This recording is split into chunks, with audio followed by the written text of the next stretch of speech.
Can you all hear this microphone? Okay, great.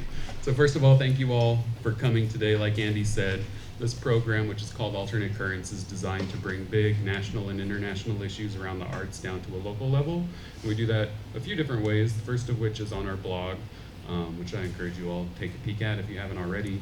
These lunchtime panel discussions that we host, and new this year, an Alternate Currents working group of which Corson happens to be a part. It's comprised of 10 artists, individual artists working collectively to create project-based work that in some way responds to the pressures of climate change. So in 2020, we're dedicating this entire year of programming to issues that sort of focus in on the intersection between environmental justice and creative practice. And we're kicking off today by talking about ethics and sustainability and focusing a lot on, I'm sorry? Yeah. We're focusing today's discussion on individual actions. So we know that systems changes are necessary to address a problem as massive as climate change. We know that we need to hold our political decision-making bodies accountable. We need to hold corporations accountable. But for that to happen, there first has to be this kind of like sea change in public opinion and public perceptions. And that can be pushed forward through individual actions. So we're going to take a look at some of the ethical considerations that are shaping creative practice around climate change during our discussion today. And to help us do that, we've got three really great panelists, the first of whom is Corson Androski, who is down at the far end of the table. Corson's a researcher, conservationist, software developer, and photographer-filmmaker from Hutchinson, Kansas originally. Their work uses the concept of care as labor, affect, and ethic given and received by humans and other than humans, individuals, and systems to consider emergent communities of illness alongside informal conservation of the small overlooked ecosystems of weeds and fungi that spring up in the seams of our patchwork flyover states. Corson was awarded an artist support grant through Amplify in 2019, and they are also part of that 2020 working group. Karin Campbell, next to Corson, is the Phil Wilson Curator of Contemporary Art at the Youthled. She completed her BA in Art History and Political Science at the College of Holy Cross in Worcester, Massachusetts? Worcester, Massachusetts. Sorry about that. And her MA in Curatorial Studies at the Center for Curatorial Studies at Bard College in Annandale on Hudson, New York. Since joining the Youthled in 2012, she's curated several major temporary exhibitions, including Wordplay, Prints, Photographs, and Paintings by Ed Ruscha, and the traveling survey Sheila Hicks, Material Voices. In addition to overseeing the museum's collection of post-war and contemporary art, she's also the principal curator for Youthled's Karin and Doug Riley Contemporary Artist Project Gallery, the first space in the museum's history dedicated exclusively to the presentation of contemporary art. Taylor Keene, next to Karin, has quite the bio. I hope I can get through it all. He's a full-time instructor at Creighton University and the Hyder College of Business Administration and Strategy and Entrepreneurship. He's also the founder of Sacred Seed, a not-for-profit whose mission is to propagate tribal seed sovereignty, battle for tribal sacred geography, and seek the cultural revitalization among tribal peoples. Currently, Keene is embarking on a journey with indigenous seeds of the upper Missouri River, tribes to grow, harvest, and celebrate the cosmology of the Four Sisters, which include corn, beans, squash, and sunflower. Additionally, from his book in progress, he incorporates teachings of the sacred masculine feminine of tribal peoples, including the cosmology of Mother Corn and the Earth Mother Goddess. Keene has a bachelor degree from Dartmouth College, as well as a master's of business administration and a master's of public administration from Harvard, where he served as a fellow in the Harvard Project on American Indian Economic Development. Taylor is also the author of a book in progress titled Rediscovering America, Sacred Geography, the Ancient Earthen Works, and an Indigenous History of Turtle Island. He's a trustee emeritus of the Nebraska State Historical Society, a board member emeritus of the Humanities Nebraska, and chairman emeritus of the Blackbird Bend Corporation, which is the Omaha Nation of Nebraska and Iowa's Economic Development Corporation. So we're really happy to have all three of you here today, and a big thank you for agreeing to sit on this panel and help us unpack some of these issues and ideas. Just for context and to kind of frame this discussion, I wanted to read a few statistics that I pulled from CNN's running tally of the devastation created by the Australian wildfires. So I'm sure these are going to bum everybody out, but I think it's important to start by saying that estimates indicate that 15 million acres of plant life have been burned, 500 million animals have been burned, including an estimated third of the country's koala population, and 27 human lives have been lost. So there are a lot of disinformation campaigns circulating around those Australian wildfires that shift the blame to arsonists or other garbage, when in reality, the planet's getting warmer, seasons are getting longer, drier, and creating these conditions that are sort of perfect for fires, like what's happening currently in Australia, to pick up and keep going. So I wanted to read those statistics just because I think they do a good job of illustrating the ethical implications of not acting on climate change, and the ethical implications of continuing to pump heat-trapping gases into the atmosphere. Additionally, the climate crisis has kind of opened up a Pandora's box of ethical considerations for artists who have historically been at the forefront of waging these kind of ethical battles, especially when we look at the example of last year's Turner Prize. So the Turner Prize is an award given historically to one individual artist in Great Britain. It's kind of Britain's top honor for a visual artist. Last year, the 4 finalists petitioned the selection committee to share the prize equally, as opposed to having it awarded to just one individual. And in the statement, they said choosing just one winner would undermine our individual artistic efforts to show a world entangled. The issues we each deal with are as inseparable as climate chaoses from capitalism. So I thought that was a good way to illustrate the way artists are kind of responding to the climate crisis by redistributing skills, redistributing things like these big awards that come with a really sizable chunk of change attached in a way that emphasizes these kind of structural responses to the pressures of climate change. So, given the nature of the problem, given the nature of the climate crisis, its entanglements, its interdependencies, the fact that it's so big, so dark, so diffuse, I wanted to start this conversation just by asking you all your opinion on what art can do, what art's influence, how can art's influence come to bear on this problem, and what does it mean to start having these discussions in a small arts nonprofit in Omaha, Nebraska? Karin, do you want to start? Sure, I'll dig in. Is it? I've got one over here. It'll probably be easier. Oh yeah. Yeah, there you go. Hi everyone. Thank you for coming. Yeah, that's a really important question, and I like that how you started by saying, or how you included in that question, what does it mean to talk about it in this context? What does it mean to talk about it here at Amplify Arts? What does it mean to talk about it in Omaha? What does it mean to talk about it in Nebraska? Because big structural change doesn't happen unless there's buy-in at the local, regional, and state level, for example. And I was preparing for this panel. I was reflecting specifically on last year, the bomb cyclone, which is a terrible name for a really awful thing that happened, right? And they just came out a couple weeks ago and said there was something like $4 billion in loss of cattle, crop, property. Some small farmers who will never be back in business again. And so, this is a pressing topic globally, and certainly for the United States as we think about how we can be leaders moving forward, but it is doubly pressing when you think about what's happening under your nose every single day and what the last year has been like because of this thing.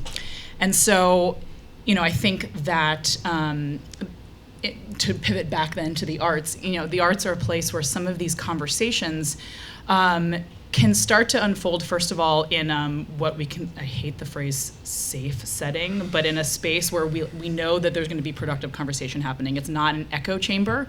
The arts are a place of debate. And so if we really want to come to short-term and long-term solutions that include ethics, then there has to be a healthy level of debate. And so I think that's one thing that the arts open up. The second is this idea that art makes you kind of question what it is you think you know about how the world functions, and what kind of community you reside in, and what your role is in taking on some of the burden of something as big and as seemingly uncontrollable and insurmountable as climate change. And so, I think that part of the work in working in art is starting to pry open some of those different ideas and allowing conversations that we never thought possible to start getting underway. Yeah, that's it. Corson, did you have thoughts? Well, yeah, no, I think that's a really fantastic answer that does two different things that I was kind of thinking about in preparing for this panel and thinking about, I don't know, my first step in kind of approaching this problem was thinking about what's special about the arts, what positions us sort of uniquely to approach this problem, what are our unique assets we have, and Having trouble hearing anything. oh, sorry. And so I think the first answers that I sort of found in thinking about this were answers about, sort of aesthetic theory, thinking about what the work itself does that's unique. Art's power to be uniquely affecting or inspiring, or to communicate things more broadly than they would otherwise reach, or communicating things that we wouldn't be able to entirely at all, things sort of beyond our spoken or written language, thinking about ideas that are bigger or more complicated or more abstract. And I think that all of those are tremendous assets that we shall be thinking about. Those are really important tools we need to be using, but I think we do ourselves a bit of a disservice if we only focus on what the work does in theory rather than thinking about what the arts looks like more broadly. Thinking about not just the work, but the people that make it, the people that view it and critique it, and the lives that they sort of structure around doing that. Thinking about the communities that form around the arts, and that looks different everywhere. I don't think that that's even innate to the arts, but as the arts exist today, and as they exist here, I think thanks largely to organizations like Amplify, what we have and what we're working with is a really incredible sort of interdisciplinary and diverse community. And I think that's sort of our biggest asset. Artists have a lot of license that other people don't, in that we get support and we're given a lot of freedom to approach problems in different ways and approach problems without having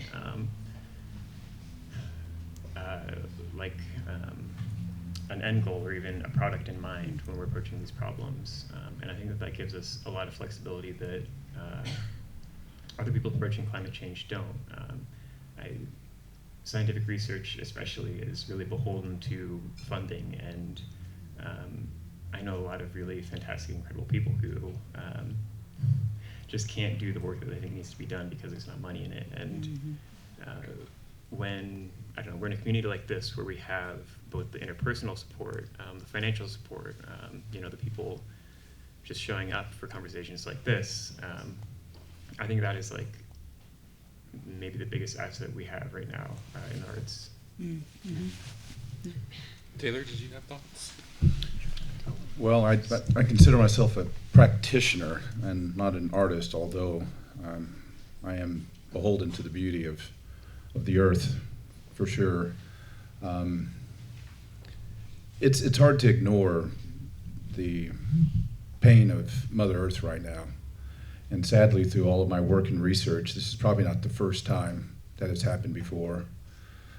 And Sacred Seed was just born out of a desire to try to look into the past and to understand what we could learn from the archaeological record from my ancestors, from 15,000 years of indigenous environmentalism on this planet, and to see what truth we can find in the past, to listen to the plant nation again, listen to the seeds, to sing to them, to try to find some beauty and hold space. And when I hear stats like that, it's just so disheartening.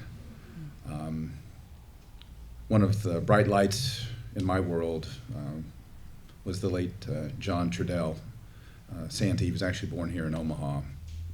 And at some point, somebody was asking him about the ironies of being an urban indigenous person. And he said, you missed the point. Indigenous thought is about understanding one's surroundings. Any of this that we're looking at today, whether it's steel or metal or cement, it all comes from the mother. And at our worst, we would but burn the skin of the mother and we would be gone. So for me, if that's art, hopefully people can find some beauty in that, but for me it's just trying to make an expression, understanding what's happening to this planet, and for a small little act, just down the street we have our Sacred Seed pop-up. It's a little bit of green and a whole sea of urban steel, but hopefully you all can make it down this spring and summer to see what we're trying to do to keep one song alive. And I think that little sea of green, if you all haven't passed by the Sacred Seed pop-up, it's just sort of right behind the Bemis building on the corner of, is it Leavenworth and 11th Street? It's on 13th Street, just on the west side of the Bemis. Right. It is kind of a little oasis of green. It's pretty incredible to see it there, especially when you think about the sustainable planting practices that have been implemented to keep it going, to keep that ground healthy, and to rehabilitate that soil.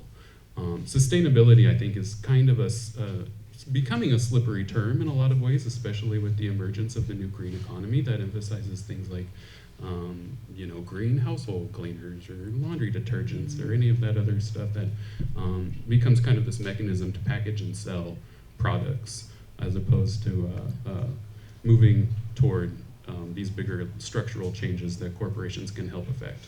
I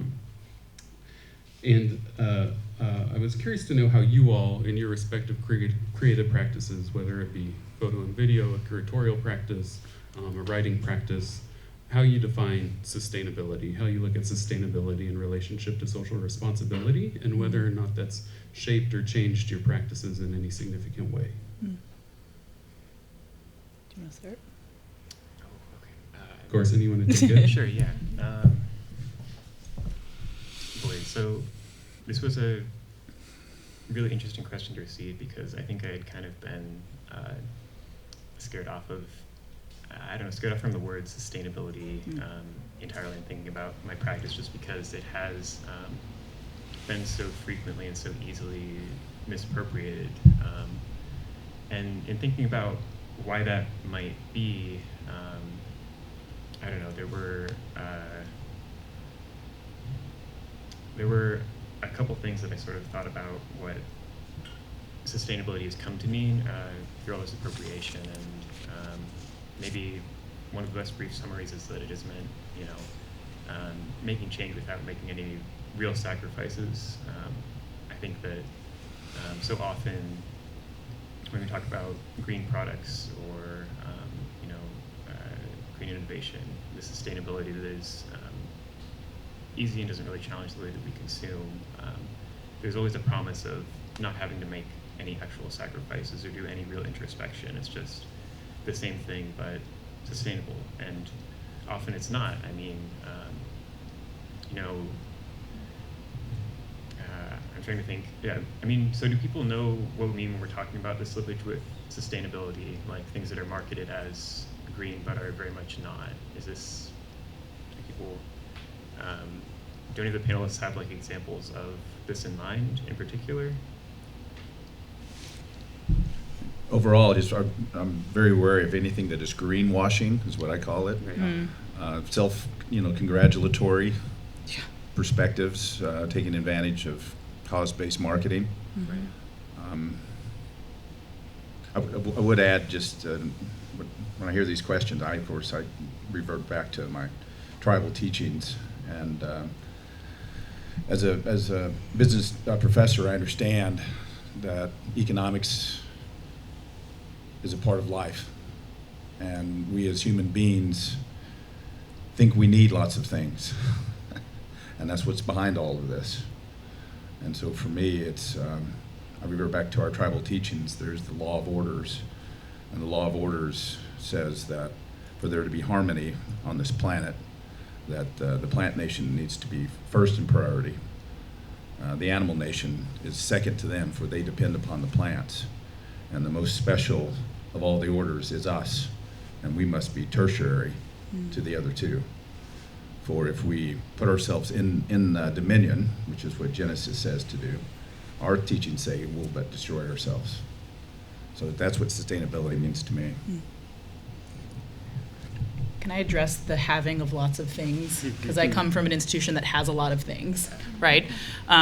So, I was having a conversation with our chief curators here today, Toby, and he kind of helped me work through some of this thinking. We decided as a museum community, as an Omaha community, as a cultural community, that we are going to preserve and protect these objects that have come into our possession, that we have a responsibility to this collection, that we have a responsibility to the objects in it, but also to everyone who walks through the building to experience either pieces of history or of our current moment. So that is kind of endemic to our mission and the mission of any collecting institution. So Joslyn has in the vicinity of 15,000 things to look after, and we are continuing to buy more things. It's sort of antithetical to this notion of you can't acquire more stuff. Well, it's part of what we do. And so, sustainability takes on a different meaning for a place that has these kinds of responsibilities.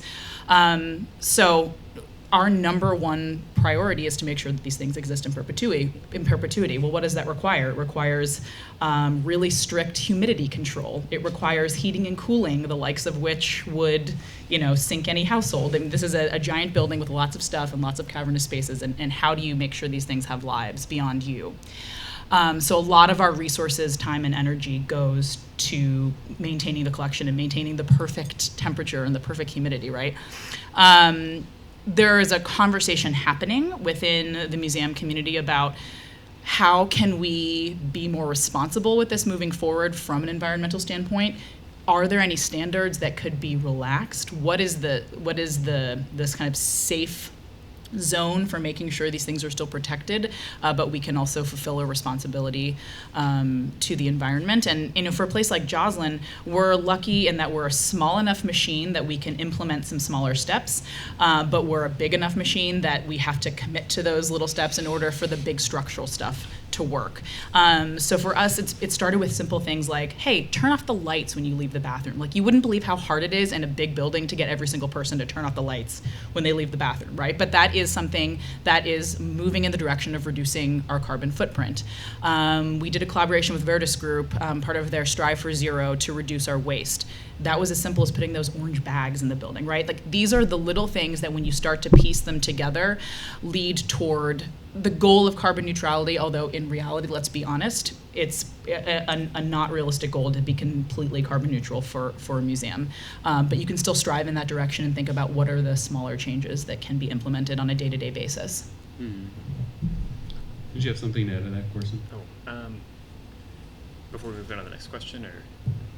Yeah, was there anything, I saw you kind of nodding your head Yeah, when Karen no, was talking. Is there anything you wanted to add? No, I think that's a really great example of something that I try to think about in my own practice. I think maybe if we're going to rehabilitate sustainability, we need to think of it as a continual process. We need to be thinking of something that we are always working towards. We always need to be asking whether the costs of our work justify the outcome. And of course, that's always going to be an impossible question. Like, there's no way to really quantify and definitively evaluate the value of something like the archival work that you're doing versus the environmental costs. But I think engaging in that process and never letting that cleanly resolve into an answer is absolutely vital for us in sort of making what change we can.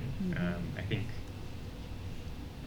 I don't know, in my own practice, I want to treat sustainability as an unknown, something we have to work hard at and continuously at, to understand even what our goals look like and to what extent getting there involves our active participation, and to what extent that involves us just stepping back and scaling back and not continuing to grow and assume we always have to be growing. Yeah. Yeah. I wonder too if some of it comes down to a question of language, and if we think about the term sustainability in relationship to the term care, can we differentiate between those two things? And if we do differentiate between those two terms, is there a way to build a creative practice or establish a creative practice rooted in an ethics of care that becomes sustainable? Take a swipe. Yeah. Yeah. Again, I defer to my tribal teachings, but I had a very interesting conversation with Stuart Brand. Some of you might know who he is. A few years back, I helped the Virtus group get started, and I was asked to be an academic out at the Aspen Institute and their environmental forum. And little did I know that Stewart Brand was basically the father of sustainability. One of the first people to, I think, Stanford Engineering 63, Commune, Dome, and has been a wonderful thinker. And he had made a statement in 1972 in the Whole Earth catalog about that we need to act as gods if we're going to save this planet. And as an indigenous person, I say that's garbage. Yeah.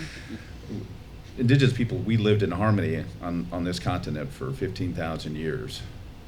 And so to say that you're the saviors as well as the destroyers is a lot.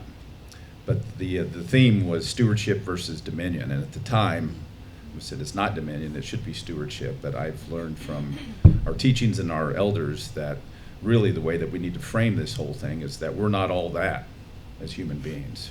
We need to be participants in this if we're ever to find any point of stasis. At some point we need to think about the population of the planet and how much can the planet take. And whether we like it or not, she's going to find stasis for us. So I know that's hard for a lot of people to swallow, but that's my perspective. We need to be participants in this, and we have to look to each other, to everyone, that we all have to come to some understanding of if we don't change, then she'll change it for us. And that's what's happening now. Right. So there's lots of teachings out there. One of the prophecies is about the 7th generation prophecy, and I'm of the 6th, and that's why I became a teacher, was to learn these stories so that we can teach others. The 7th generation prophecy basically says that all of those born after the 4th albino bison calf, which was in 2007, they're the 7th generation, and they're the ones, for our indigenous people, they're going to become leaders and to help our tribal nation stand tall again. And for all the non-indigenous peoples, they're the ones that are going to finally be ready for our wisdom. And I hope that time is now. Until we learn to love this planet like our own mother, it's not good enough. And we have to be able to understand that this is all sacred, everything. And we have to quit planting and tilling every agrable inch of it for profit. We need to quit tiling all of the water out of the land into the rivers, which is another reason why we're flooding. And it's just one big, huge mess. And until we stop and slow down and look to each other for all of our answers, because we need economics, we need an economy to live, but we have to find some stasis. That's interesting. So I wonder, Taylor, what your thoughts are on these youth-led environmental movements, many of which include a lot of young indigenous people as leaders, Sunrise Movement, Fridays for Future, Extinction Rebellion. Do you see these movements as starting to build some sort of critical mass toward addressing the structural challenges that keep us from thinking about the ethical implications of climate change more thoughtfully? I can't say that I know a lot about each of those movements, but these younger generations, I've heard it said since I was a young child, they're the future. So they're the ones that I try to focus in on. One of my students is out in the audience right now, and he's one of those leaders. So weight of the world is on your shoulders here. No pressure. But a lot of these movements, there's some really very cool artists out there. Santiago X out of Chicago, he's doing a bunch of wonderful stuff as an indigenous artist to get people to understand the power of history and the world that we should be living in, not the one that we're in right now. I've been a part of a lot of the pipeline battles, et cetera, and as long as we can get our expressions out there, I'm not always hopeful. It's hard to be hopeful as an indigenous person in this country when you understand the true nature of history and what's happened to us and our legacy here. But we must fight on for the mother, always. Karenann Corson, circling back to that question about developing an ethics of care within your respective practices. Can you talk a little bit about how that looks for a curator, how that looks for someone interested in conservation and research and archives? Can we define care first? I don't have a set definition of the term care. Because I'm sitting here How do you thinking think a little about bit it? about semantics. Care to me seems like a component of sustainability or achieving sustainability writ large. Like, care are the tasks that we can carry out in order to strive for sustainability. So I guess that's where I'm sort of thinking about it in my head. And I don't know, care is not a word I think about often in my capacity as a curator. I mean, other than to care for the objects, cura means to care for, right? So from like a really straightforward way, it's my everyday work of caring for things. Okay, fine. I guess I'm thinking about it in terms of so through exhibition making and through building a collection, I have a platform, the museum has a platform, and how can we create a space where conversations that aren't happening otherwise can take place. So particularly in the Cap Gallery, which you mentioned in the beginning, it's Jocelyn's first space ever dedicated just to living artists. We do 3 shows a year in there. They're small, they're focused. That opened in 2014, and we've had the opportunity to really delve deeper into a lot of topics that through the collection we're not able to have, or through bigger temporary exhibitions we aren't able to have in a very focused way. So did anyone see the Richard Moss exhibition a couple of years ago? I think it was 2017. What year is it? 2018, I guess. Time flies when you're having fun. So he's been photographing kind of the landscapes that contain the refugee crisis in the Middle East and in parts of Europe and in Northern Africa. And at its core, this is about climate crisis. What is one of the things that led to the civil war in Syria? It's an extended drought that Assad weaponized.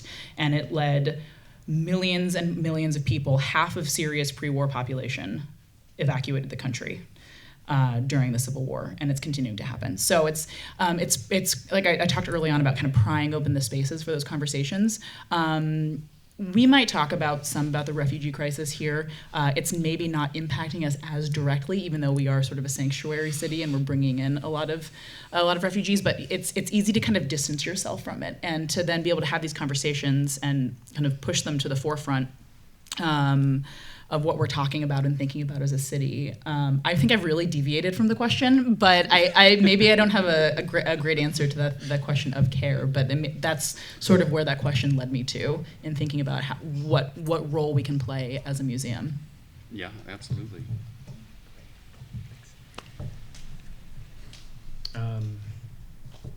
So I guess when I'm thinking about care and approaching my work, the way that I understand care is really indebted to the focus I had in school and the archival work that I'm doing now with research with an old women's studies professor. And in sort of feminist thought over the past couple decades, there's a really rich tradition of using care as a site for thinking about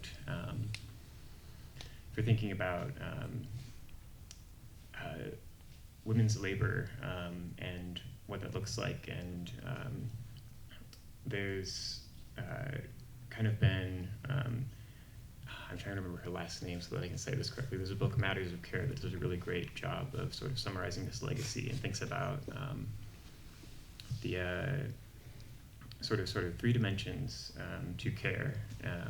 One being that care is an affect. It's something that you feel. To care about something, you know, that is an emotion to some extent. It can also be an ethic and a politic. To care about something sort of implies a sense of what's right and what's wrong, and what sort of actions need to be taken in response.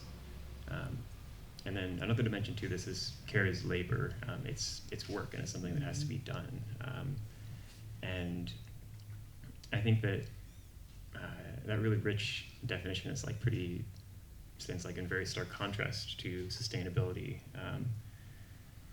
When I think that's, so let me pull up my notes.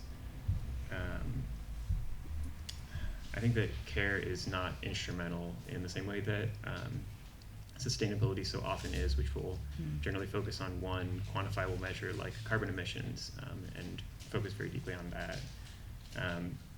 Caring for something isn't contingent upon being able to exert control over it.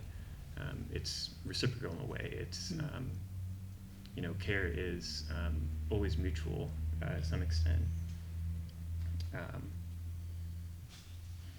And so, I don't know, that's been maybe one of the types of care that I have had the most trouble justifying is my work. I focus a lot on severely damaged ecosystems that probably have a pretty bleak future, and ecosystems that are not especially unique. Ecosystems would be hard to justify doing, you know, conventional scientific work on. They're common species and common places, and they probably won't be around for very long. There's just like not a whole lot that could be done to, you know, save like the little corners of parks that I love dearly that are absolutely overgrown with invasive species that have eroded so severely that, you know, I don't think there's like feasibly any way to care to, you know, save them as they exist now. And so when I'm thinking about how I justify care for those spaces, I'm thinking about it as a kind of terminal care, and, you know, thinking about the importance of caring for things regardless of whether they can be saved or not, whether there is like a quantifiable material gain to be made in doing it, which is really hard to justify in the face of something as urgent as the climate crisis.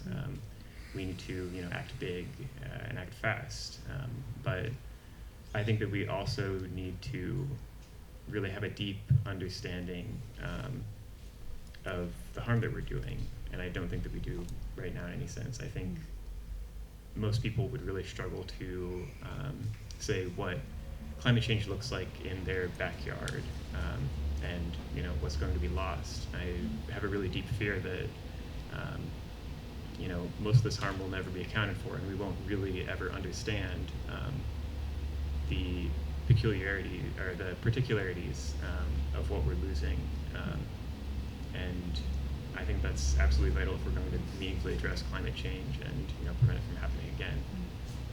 So that's a very long answer. Yeah. Can I just build up quickly after you said? Please. I like that you brought up sort of the gendered nature of some of these terms. I was thinking before this about Merle Latterman Ukeles. Does anyone know this artist? She's incredible. So she's been the unofficial resident artist of the City of New York Department of Sanitation for like 40 years. Unpaid. No one ever appointed her. She just decided that she was going to do this in the 70s, which is pretty badass.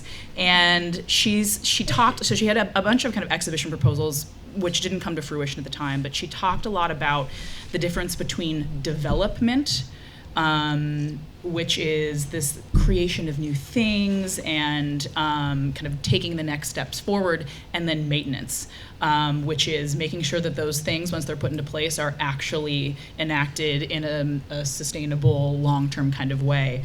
And I had found a quote by her earlier that made me laugh out loud. Now I'm not going to be able to find it. Oh, here it is. So she's talking about, so she then genders those. Maintenance is the woman's work. I'm going to throw out some terms. Development is the white, patriarchal, Eurocentric model of how things get done in society, right? And basically saying, and this is not a new idea, but that doesn't work. And she talks about how our culture values development while maintenance, quote, takes up all the effing time, which is true. Like, it's easy to put something into place, but then what happens to it after that? And so I just appreciate that you brought up sort of the gendered notion of some of these ideas. Sorry, was that any more today? I'm going to show it to you because I'm not good at pronouncing it and it's complicated spelling. But I think that's a I'll really- write it on the board for anyone who wants to see I think it. that's a really good point to make and a really good segue into the last question I'll ask before we open it up to questions from the audience, which has everything to do with this idea of creating balance, some kind of balance, especially considering the massive nature of the climate crisis, the urgency of it. I think we need to act quickly, we need to act big. How do we balance the impulse to find these sort of heroic, broad solutions with creating a better understanding of our local ecosystems, of which we're only a very small part, assessing our footprint and taking time to really think through our position in this whole thing.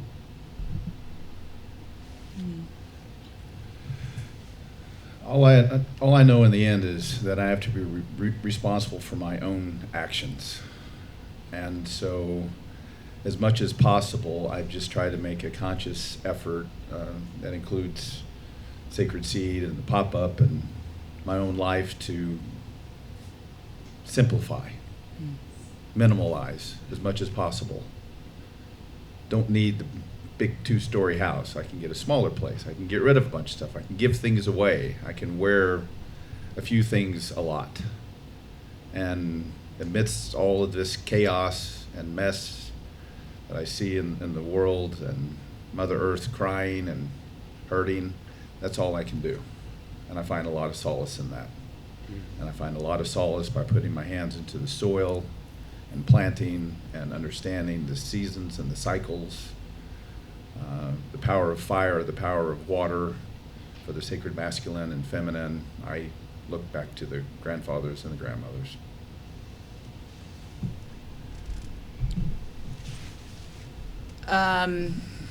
I think for me, part of it is recognizing that I've got a platform because I do have a public voice in this place. And I don't get to unilaterally decide what goes in the museum, but I put in what I want to look at and what I want you all to talk about. So, I mean, I think that there's something to be said for that. Like, I have to recognize that because I've been given the opportunity to have a platform and to have a public voice and to sort of enforce what I want other people to talk about on them, then I have to do that carefully, and I have to do that recognizing that a broad range of education levels and experiences and interests and beliefs and histories are walking through the door every single day. And not saying that I need to cater to every single audience, but I do, and we do as an institution, need to acknowledge that we're trying to dialogue with a lot of different kinds of people. And so providing space for all of those people, which I will admit is difficult in a place that is fire engine red sometimes. And you feel like you're kind of screaming into this abyss and no one is hearing you. So it's like the patience embedded in what we do sometimes is more than I can handle upon occasion. But I think that as an institution we're striving for that and continuing to make gains. So.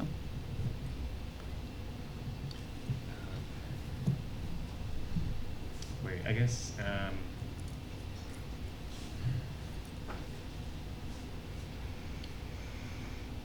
sorry, was this the question, second to last or the last question? Which one are we looking at here? Second to last. Second to last, okay. About, okay, so on this idea of finding a balance between slowing down versus acting big and addressing the urgency of the climate crisis.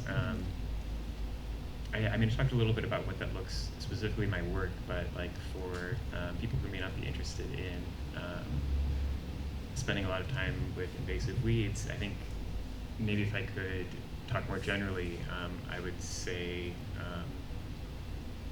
that, I don't know, I would encourage people to try and find a sort of balance with humility, in which we understand that not only are human beings not going to be the sole actors here in addressing climate change, but that we as artists are not either. In preparing for this talk, I really spent a lot of time thinking with, and really indebted to a panel that was done with 516 Arts in New Mexico. One of the speakers was Chinupa Hanska Luger, who is a fantastic indigenous artist. And when posed this question that we were sort of given here about what are artists doing to address climate change, he passed the microphone back to the audience and asked, well, what are you doing to address climate change? It's, I think, kind of naive to think that like this will be, that artists will be the main actors here, that this won't be a collaborative process. And also that he also placed a really huge emphasis on, you know, not just sort of stepping back as artists, but also as people in general, and having some respect for the really incredible natural processes of the earth itself. It has a tremendous capacity to heal itself, and rather than, you know, constructing really elaborate interventions that so often backfire, when we so poorly understand the earth, maybe the approach we should be taking is rather, you know, stepping back, considering our place in the world, consuming less, you know, scaling back our land use, and just letting natural processes take over and seeing how we can collaborate with them rather than control them. Yeah. I think that's a great place to open it up for a couple questions. We've got a few minutes left here. I want to be mindful of time, but do any of you all have questions for our panelists?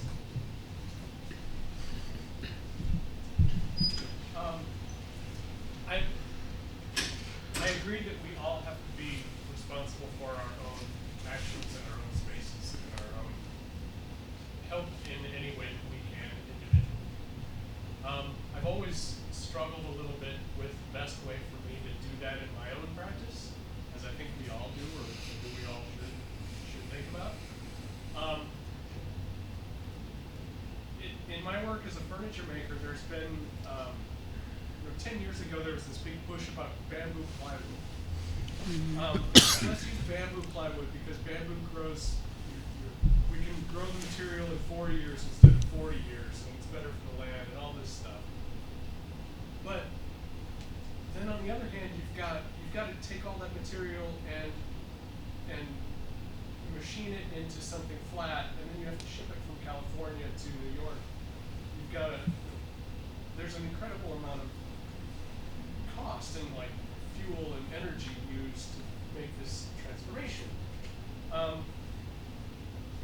Lately, my work uses more local materials,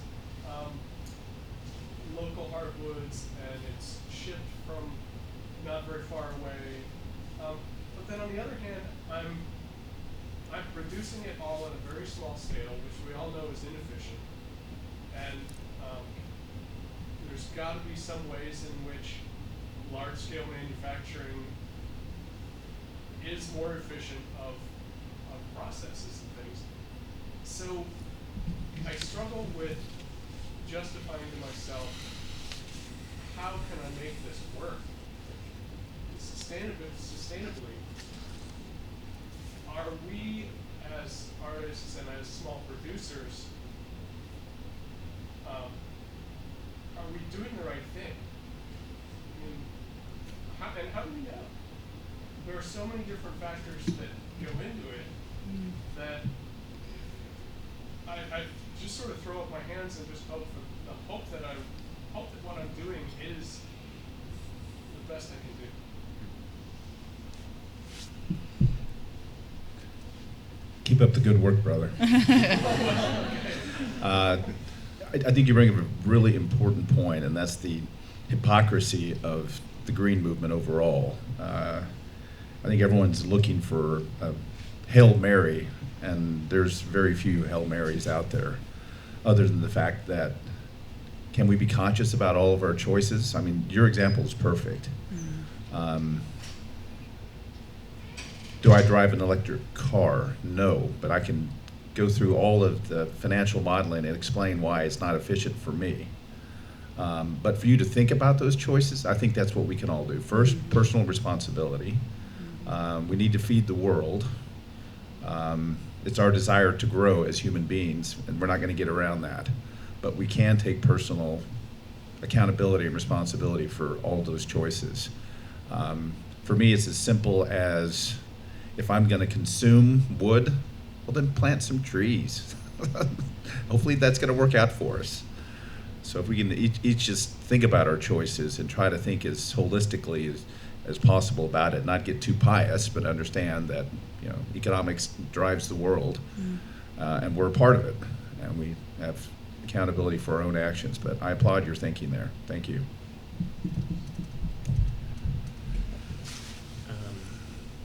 I really appreciate you bringing up this concern about this question of, you know,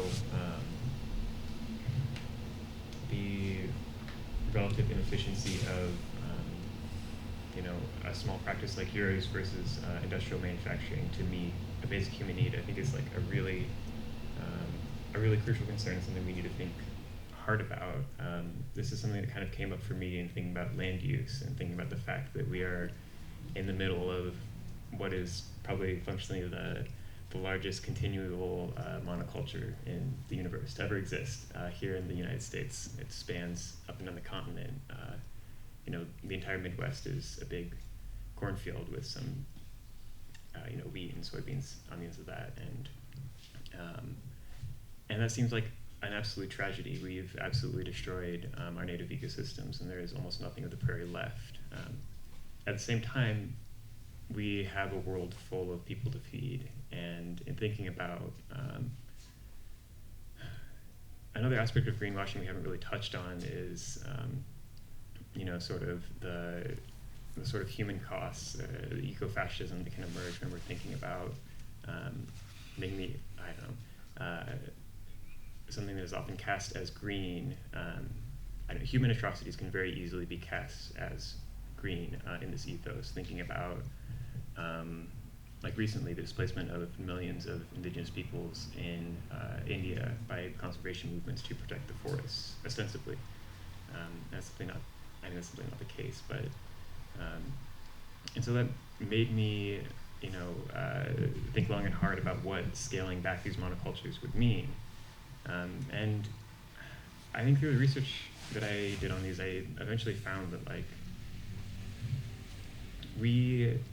I think it is important that we think about efficiency, but our current system, the current way we use the land, I'm sure the way that we currently manufacture furniture is not efficient in an ecological sense, but it's very efficient at, you know, producing capital, at making profit. In the land use example, it's not an efficient use of land. 90% of this, you know, largest monoculture in the universe, 90% of our corn is never eaten. It goes to gas that is arguably more carbon intensive than traditional gasoline, or it goes to feeding beef, which is, you know, the most carbon An intensive invasive out there. species. Right, exactly. Right. And so I think that we can, when thinking about, you know,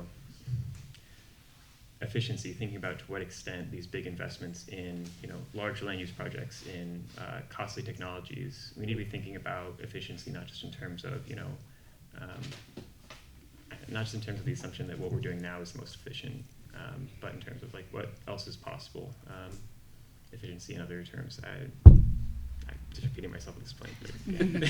Go ahead, that's all right. Yeah. All right. Yeah, and thanks. I enjoyed the panel. And this is, so I'm going to offer a critique, and it's not pointed at anybody in particular. I particularly appreciate Mr. Keene being here. I wonder about the shape of the conversation we're having when essentially black and brown voices are not in it. Frontline communities, we have one indigenous voice, but no African American and Latino voices in the conversation, which those communities bear the disproportionate brunt of ecological disaster too, particularly in urban spaces like the one that we're in. And so I wonder what the shape of the conversation would be if that were different, and how we do that better and more, because I think the questions and the comments would be pretty radically different. And then thinking about that in the context of culture in our city that remains oftentimes an elite and a white and an affluent pursuit too. And so how those issues play into each other. And again, I mean that as a friendly and constructive I appreciate, critique, yeah, I appreciate not that as a you brought up that point. sharp one. We'll be having a panel discussion in July at the Bemis Center that picks up on those issues exactly. So please stay tuned. We're coming up on 1 o'clock, so I think we'll leave it here for today. But I wanted to thank you all so much for coming, and a big thanks to our panelists for being here and having this conversation with us. We appreciate it so much.